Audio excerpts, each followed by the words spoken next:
préciser que je m'exprime au nom d'un collectif d'enseignants d'EPS, de formateurs STAPS et INSPE au sein de l'Académie de Créteil.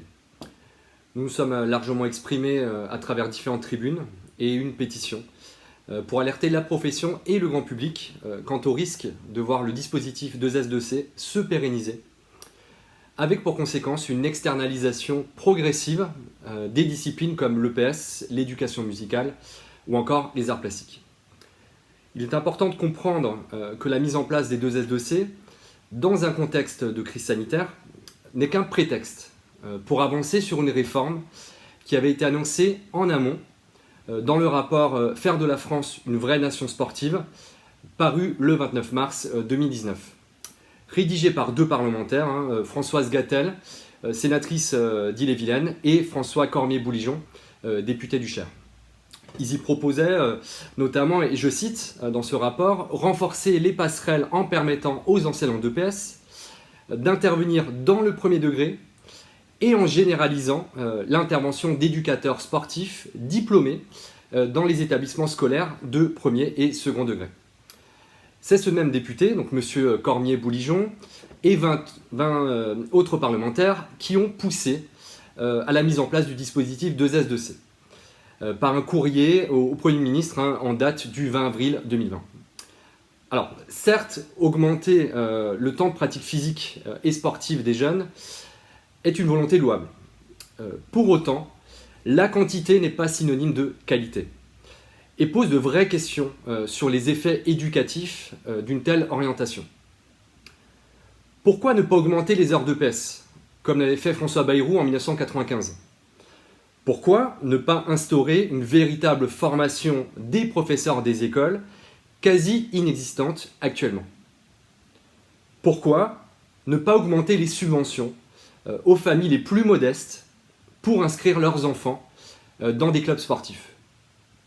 Ces solutions n'ont pas été retenues, car ce projet s'inscrit dans une dérégulation idéologique et financière des services publics et donc du système éducatif.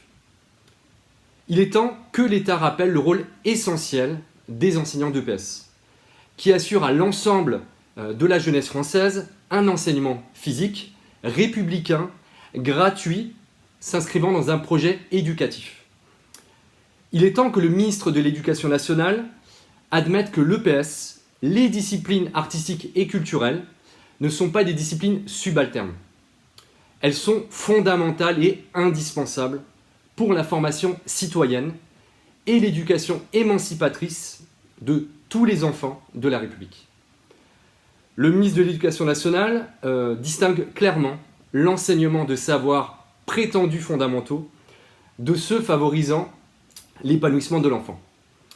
Lors de son intervention devant le Sénat le 18 juin 2020, Jean-Michel Blanquer a tenu les propos suivants, et je le cite: « Je suis de plus en plus favorable à une vision où l'emploi du temps, donc de l'enfant, ne serait pas seulement vu sur les heures de cours, mais sur ce qui se passe dans sa vie le mercredi et le week-end, sans qu'on arrive à un Big Brother éducatif, mais tout simplement à une attention à ce qui se passe, entre parenthèses, dans son environnement. » Quel est le rôle de l'éducation nationale ? Renforcer des disciplines sur le temps scolaire qui contribuent au socle commun en veillant justement à l'égalité sur l'ensemble du territoire, ou plutôt déléguer aux municipalités une offre disparate sur le temps périscolaire. La mise en place du 2S2C remet en question le fonctionnement même du système éducatif. Comme ce fut déjà le cas précédemment avec la réforme des rythmes scolaires ou encore la mise en place des temps d'activité périscolaire en 2013. Dans ce cadre, le recul de l'État, les manques de moyens de nombreuses communes entérinent des inégalités territoriales, sociales et culturelles déjà effectives.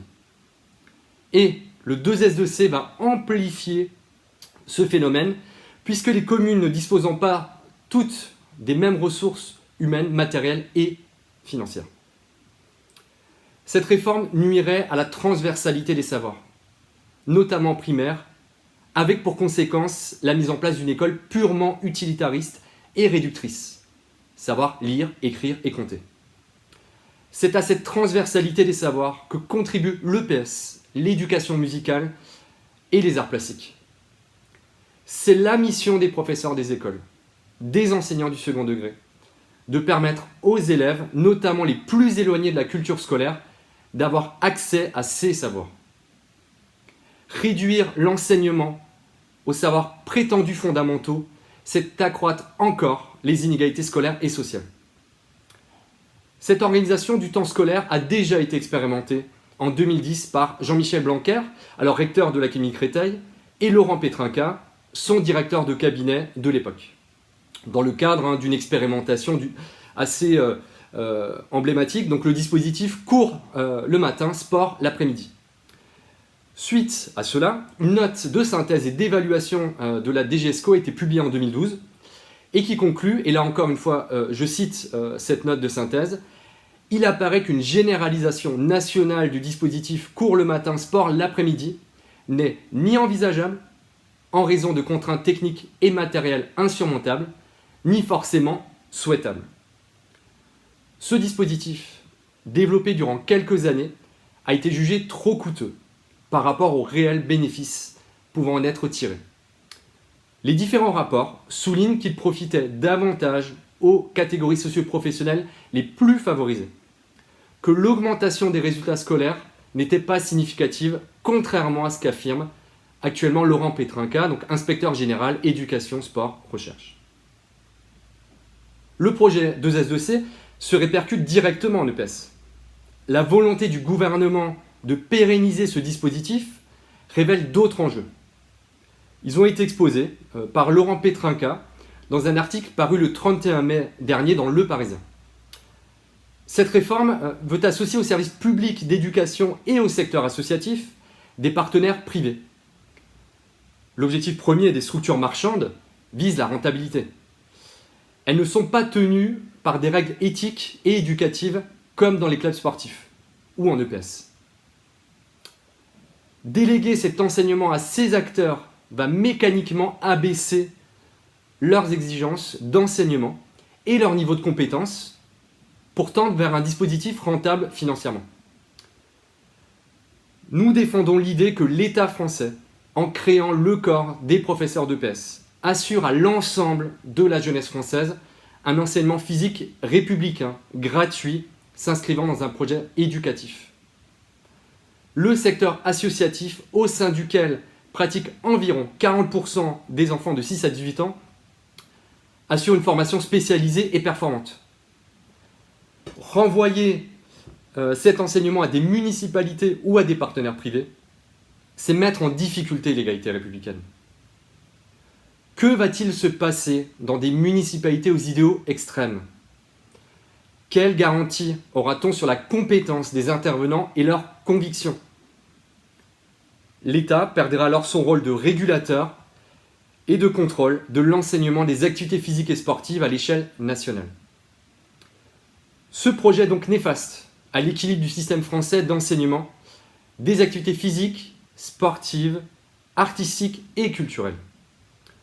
Il s'inscrit dans l'ubérisation ambiante, en niant les formations initiales des enseignants, les finalités et objectifs de chaque structure, donc autant l'EPS que le sport associatif ou le privé, et en laissant cet enseignement physique fondamental à des acteurs dont le but n'est pas l'éducation physique et citoyenne, mais le renforcement physique ou l'animation sportive.